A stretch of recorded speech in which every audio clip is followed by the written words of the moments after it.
ನಮಸ್ತೆ ಮಿತ್ರರೇ, ನಾವು ಕರಾವಳಿಯವರು ಹೆಚ್ಚಾಗಿ ಶೇವಿಗೆ ಅಂದ್ರೆ ಸೇಮೆದ ಅಡ್ಡೆಯನ್ನು ಯಾವುದೇ ಒಂದು ಫೆಸ್ಟಿವಲ್ ಸೀಸನ್ ಅಲ್ಲಿ ಎಸ್ಪೆಷಲಿ ಈ ಅಷ್ಟಮಿಯ ದಿವಸ ಶೇವಿಗೆ ಮತ್ತು ಅದಕ್ಕೆ ತೆಂಗಿನ ಕಾಯಿಂದ ತೆಗೆದಂತಹ ಹಾಲನ್ನು ಹಾಕಿ ನಾವು ಅದನ್ನು ಸವಿತೇವೆ.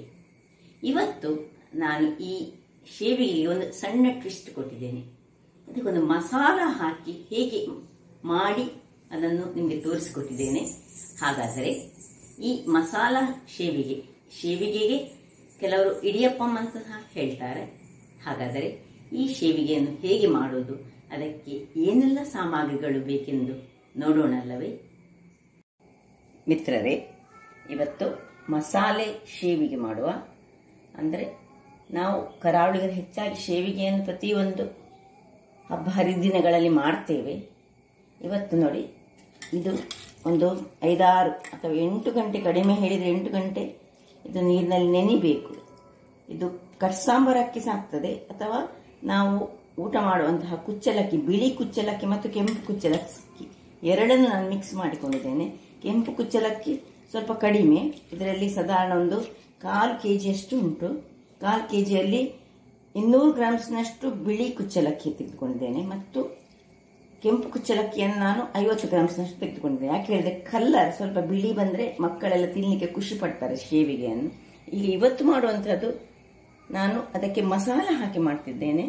ನೋಡಿ, ಇಲ್ಲಿ 5 ಬ್ಯಾಡಿಗೆ ಮೆಣಸು ತೆಗೆದುಕೊಂಡಿದ್ದೇನೆ, ಒಂದು ಅರ್ಧ ಚಮಚದಷ್ಟು ಜೀರಿಗೆ, 1 ಚಮಚದಷ್ಟು ಕೊತ್ತಂಬರಿ ಬೀಜ, ಒಂದು ಅರ್ಧ ಚಮಚದಷ್ಟು ಉದ್ದಿನ ಬೇಳೆ, ಸ್ವಲ್ಪ ಕರಿಬೇವಿನ ಸೊಪ್ಪು. ಈಗ ಮೊದಲಿಗೆ ಇದನ್ನು ಗ್ರೈಂಡ್ ಮಾಡಿಕೊಳ್ಳೋಣ. ನಾನು ಬೆಟ್ ಗ್ರೈಂಡರ್, ನೀವು ಬೇಕಿದ್ರೆ ನಿಮ್ಮ ಗ್ರೈಂಡರಲ್ಲಿ ಆಗ್ತದಾದರೆ, ಮಿಕ್ಸಿ ಗ್ರೈಂಡರಲ್ಲಿ ಆಗ್ತದಾದರೆ ಹಾಕೊಳ್ಳಿ.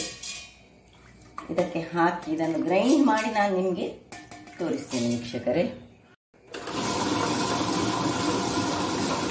ಸ್ವಲ್ಪ ನೀರನ್ನು ಹಾಕೊಂಡು ಮತ್ತೆ ಸ್ವಲ್ಪ ಉಪ್ಪನ್ನು ಹಾಕೊಂಡು ಸುರಿಗೆ ಗ್ರೈಂಡ್ ಮಾಡಿಕೊಳ್ಳೋಣ ವೀಕ್ಷಕರೇ.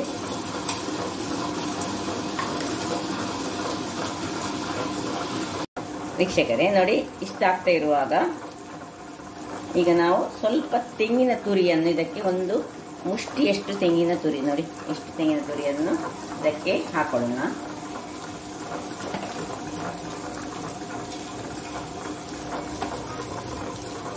ಇದು ಗ್ರೈಂಡ್ ಆಗ್ತಾ ಇರಲಿ. ಇದು ಉಪ್ಪು ಹಾಕಿದಂಥದ್ದು. ಇಲ್ಲಿ ನೋಡಿ, ಒಂದು ನಾನು ಬಣಾಲೆಯನ್ನು ಎತ್ತಿಕೊಂಡಿದ್ದೇನೆ. ಆ ಬಣಾಲೆಗೆ ನಾವು ಮೆಣಸು ಹಾಕೊಳ್ಳೋಣ. ತುರಿಗೆ ಮೆಣಸು ಹಾಕಿ ಸ್ವಲ್ಪ ಒಂದು ಹನಿಯಷ್ಟು ತೆಂಗಿನ ಎಣ್ಣೆ,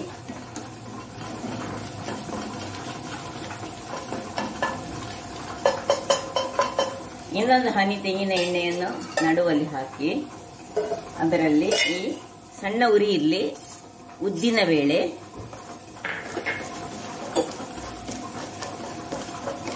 ಸ್ವಲ್ಪ ಹಾಕೊಳ್ಳೋಣ. ಇನ್ನೊಂದು ಹನಿ ಹಾಕೊಂಡು ಸ್ವಲ್ಪ ಜೀರಿಗೆ ಮತ್ತು ಕೊತ್ತಂಬರಿ ಬೀಜ. ಉರಿ ಮಾತ್ರ ಸಣ್ಣದಾಗಿ ಇಟ್ಟುಕೊಳ್ಳಿ, ಸ್ವಲ್ಪ ಒಳ್ಳೆ ಘಮ ಬರುವ ಹಾಗೆ ಹುರಿಲಿಕ್ಕಿದೀಗ. ಇನ್ನು ಸ್ವಲ್ಪ ಈ ಕರಿಬೇವಿನ ಸೊಪ್ಪನ್ನು ಆದಷ್ಟು ಸಣ್ಣಗೆ ಹೆಚ್ಚಿಕೊಂಡು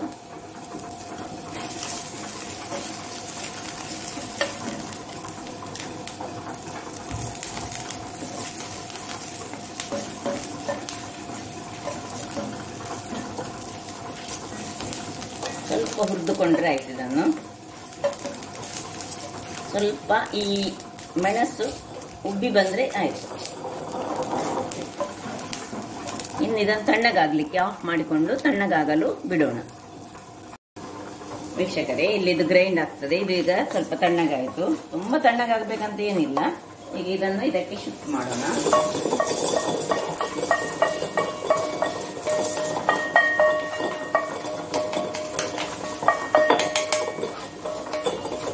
ಈಗ ನಾವು ಮಾಡ್ತಿರೋದು ಮಸಾಲ ಶೇವಿಗೆ, ಅಥವಾ ಕೆಲವರು ಇಡಿಯಪ್ಪಂ ಅಂತ ಹೇಳ್ತಾರೆ. ವೀಕ್ಷಕರೇ ನೋಡಿ, ಹಿಟ್ಟು ರೆಡಿಯಾಗಿದೆ. ಈಗ ಇದನ್ನು ಇಲ್ಲಿ ನೋಡಿ ಸ್ಟೀಮರ್ ಸಹ ಒಳ್ಳೆ ಬಿಸಿಯಾಗಿದೆ. ಇದರಲ್ಲೊಂದು ನಾನು ಎಲೆ ಎಲ್ಲ ಹಾಕಿ ರೆಡಿ ಮಾಡಿ ಇಟ್ಟುಕೊಂಡಿದ್ದೇನೆ. ಈಗ ನಮ್ಮ ಒತ್ತುವ ಮಣೆ ಉಂಟು ನಮ್ಮ ಕರಾವಳಿಗರಲ್ಲಿ ಇರುವಂಥದ್ದು, ಅದನ್ನು ಮತ್ತೆ ತೋರಿಸ್ತೇನೆ. ಈಗ ನಾವು ಒತ್ತುವಾಗ ಅದರಲ್ಲಿ ಈಗ ಎಷ್ಟು ಹದದಲ್ಲಿ ನಮಗೆ ನಮ್ಮ ಒತ್ತುವ ತಟ್ಟೆ ಉಂಟು ಅದರ ಪ್ರಕಾರ ಇಷ್ಟಿಷ್ಟು ದೊಡ್ಡದಾಗಿ ನಾವು ಇಟ್ಟುಕೊಳ್ಳೋದು ನೋಡಿ. ಹೀಗೆ ಇಟ್ಟುಕೊಂಡು ಒಟ್ಟು ನಾನು ಮಾಡಿದ್ರಲ್ಲಿ ಒಂದು 3 ಸ್ವಲ್ಪ ಹೆಚ್ಚು ಉಂಟು, ಅದನ್ನು ನಾನು ಒಳಗಿಟ್ಟುಕೊಂಡಿದ್ದೇನೆ. 1/4 kg ಒಂದು 4-5 ಆಗ್ತದೆ ಇಷ್ಟು ದೊಡ್ಡದು.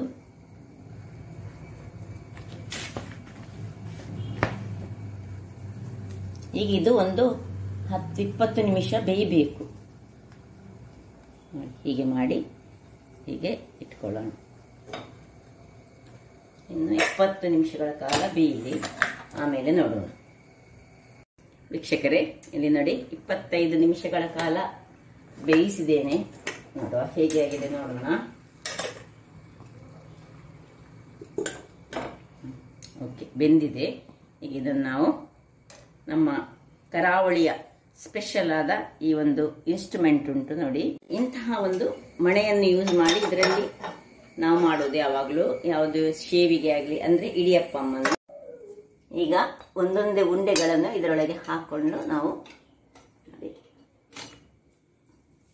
ಒಂದು ಬಾಳೆಯ ಎಲೆಯನ್ನು ಇದರಲ್ಲಿ ಇಟ್ಕೊಳ್ಳೋಣ ಅಡಿಗೆ.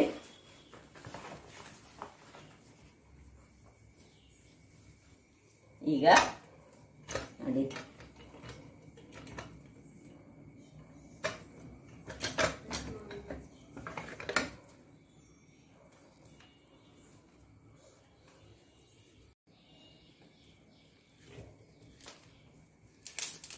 ಹೀಗೆ ಇದನ್ನು ಟರ್ನ್ ಮಾಡಿದರೆ ಆಯಿತು.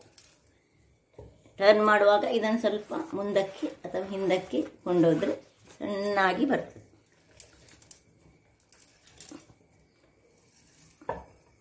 ಹೀಗೆ ಮತ್ತೆ ಇದನ್ನು ಹೀಗೆ ಮೇಲಕ್ಕೆ ತೆಗೆಯಬೇಕು.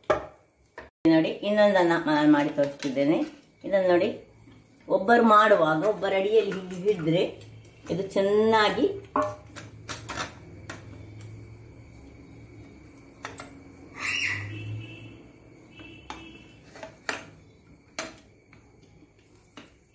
ಇದು ಅದರ ಎಡ್ಜಲ್ಲಿ ಕುತ್ಕೊಳ್ಬೇಕು. ಯಾವಾಗಲೂ ಮಾಡ್ತಾ ಇರುವಾಗ ಇದನ್ನು ರೌಂಡ್ ಆಗಿ ತಿರುಗಿಸಿದ್ರೆ ಬಹಳ ಚೆನ್ನಾಗಿ ಬರ್ತದೆ ನೋಡಿ. ಹೀಗೆ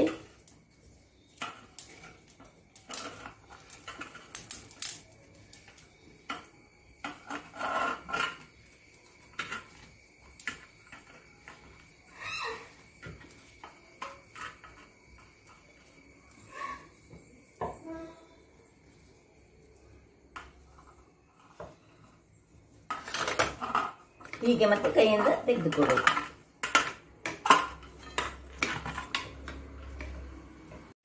ನೋಡಿದ್ರಲ್ಲ ವೀಕ್ಷಕರೇ, ಯಾವತ್ತು ನಾವು ಖಾಲಿ ಶೀವಿಗೆಯನ್ನು ಮಾಡೋದು, ಸೇಮೆದ ಅಡ್ಡೆ ತುಳುವಲ್ಲಿ ಹೇಳೋದು. ಇವತ್ತು ನಾನು ಅದಕ್ಕೊಂದು ಟ್ವಿಸ್ಟ್ ಕೊಟ್ಟು ಈ ಮಸಾಲ ಶೀವಿಗೆಯನ್ನು ಅಂದರೆ ಇಡಿಯಪ್ಪಮ್ಮೆದು ಇದು ಮಾಡಿದ್ದೇನೆ. ಈಗ ಇದರ ಮೇಲೆ ತೆಂಗಿನ ಎಣ್ಣೆಯನ್ನು ಹಾಕಿ ಸಹ ನಾವು ತಿನ್ಬಹುದು, ಅಥವಾ ಹೀಗೆ ತಿನ್ನಲಿಕ್ಕೆ ಸಹ ಅದು ಬಹಳ ರುಚಿಕರವಾಗಿರ್ತದೆ. ಅಥವಾ ಒಂದು ಸಾಸಿವೆ ಮತ್ತು ಕರಿಬೇವಿನ ಸೊಪ್ಪಿನ ಮತ್ತು ಉದ್ದಿನ ಬೇಳೆ ಹಾಕಿ ಒಂದು ಒಗ್ಗರಣೆ ಕೊಟ್ಟು ಮಾಡಿ ಅದನ್ನು ಇದಕ್ಕೆ ಹಾಕಿದರೂ ಅದು ಬಹಳ ಚೆನ್ನಾಗಿ ಬರ್ತದೆ. ಹಾಗಾದರೆ ನನ್ನ ಈ ಕುಕಿಂಗ್ ಚಾನಲ್ ನಿಮಗೆ ಇಷ್ಟ ಆದರೆ ಬೋಳೂರು ಸುವರ್ಣ ಚಾನಲನ್ನು ಲೈಕ್ ಮಾಡಿ, ಶೇರ್ ಮಾಡಿ ಹಾಗೂ ಸಬ್ಸ್ಕ್ರೈಬ್ ಮಾಡಿ, ಹಾಗೂ ನನ್ನ ಇನ್ಸ್ಟಾಗ್ರಾಮ್ ಪೇಜನ್ನು ಫಾಲೋ ಮಾಡಿ. ಧನ್ಯವಾದಗಳು.